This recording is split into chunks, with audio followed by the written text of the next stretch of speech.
إلا المصلين الذين هم على صلاتهم دائمون والذين في أموالهم حق معلوم للسائل والمحروم والذين يصدقون بيوم الدين والذين هم من عذاب ربهم مشفقون إن عذاب ربهم غير مأمون والذين هم لفروجهم حافظون إلا على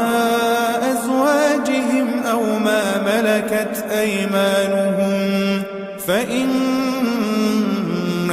غير ملومين.